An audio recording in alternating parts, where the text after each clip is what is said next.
All right, hello and welcome in. I have my instructor for Hatha here with me. His name is Sonu. Sonu, we're going to do a little bit of interview and just hear about your journey and then also just to learn a little more about Hatha, okay? So first, I'd like to know how old you were when you started to practice and then what has been your journey to get to where you are now? So, namaste, Paulji. Namaste to everyone. My name is Sonu. So, I actually started my journey in the 2014, and so far I continue practice. I have been teaching more than 8 years. But in the beginning, the yoga was just like a fun for me as I was young. But gradually, I understood the part of the yoga, the importance of the yoga, the philosophy of the yoga. So, I'm now trying to understand and trying to go more through with the philosophy and the meditation and all those practice. The yoga is not only just the asana, it's just like a lifestyle.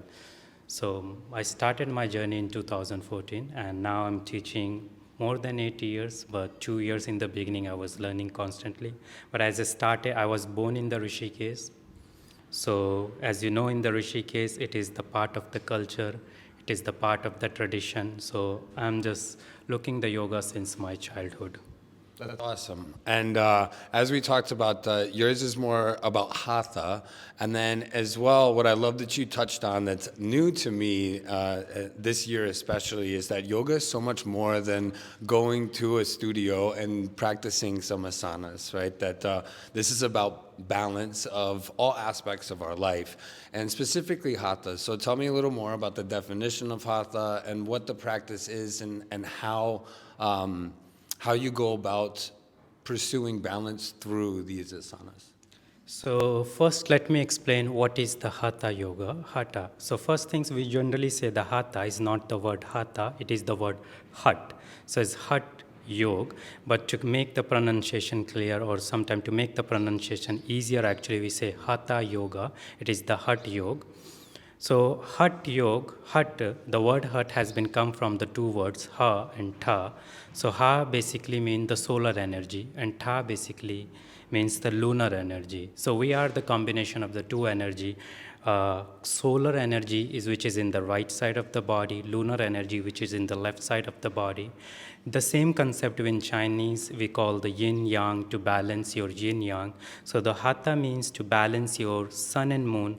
Hatha means to balance your masculine and feminine energy. Hatha means to balance your sympathetic and parasympathetic nervous system. Because if I have too much active energy, it means I have too much solar, so I cannot be relaxed. I cannot be sit and meditate. I could not be that easily concentrate, but I could be really good in my other activities like running but I could not sit and relax. So to live a beautiful life, I need to balance these two energy because I don't need only the activity, I need the calmness, I need some rest, I need some meditation, I need some breath work. Of course, I need some reading, which maybe the too much active energy could not really help me to that much concentrate.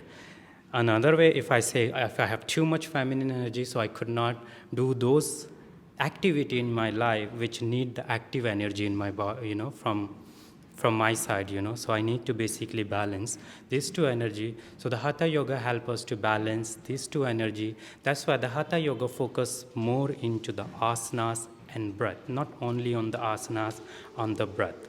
During the asana, when you start breathing well, so the meditation is start happening. So you're becoming active, but at the same time you feel the calmness.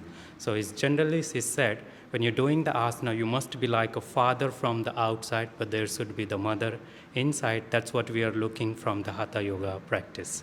That's awesome. And I love that, and I hope that you guys might have heard this too, but we heard Sachinji yesterday talk about with Ashtanga and breath work. So it's not just about getting into the poses, it's about breathing into them and then holding them as well. And correct me if I'm wrong, but Hatha Yoga or Hat Yoga is for longer holds in the poses. You're somewhere around 8 to 10 full breaths as opposed to 5 most of the time in Ashtanga.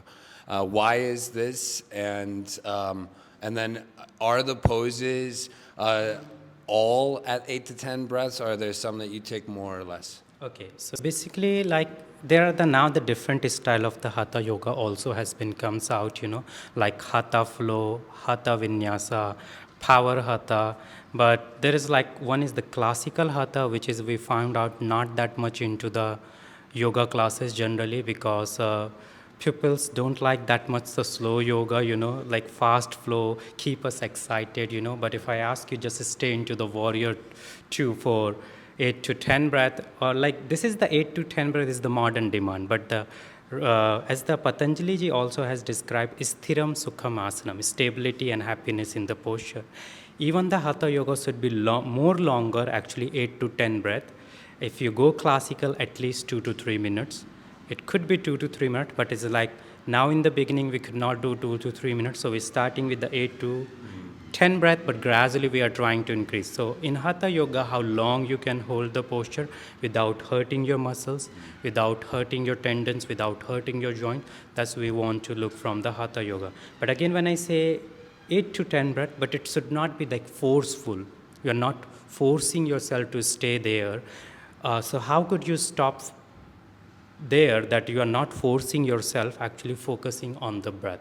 So many times we are actually leading the muscles to get into the posture and we are forgetting about the breath. But once we are actually concerned more about the breath and then we are letting our body to stretch further with this breath actually, then we can feel the sthiram sukham asanam in our practice actually what the Patanjali ji has been given to us.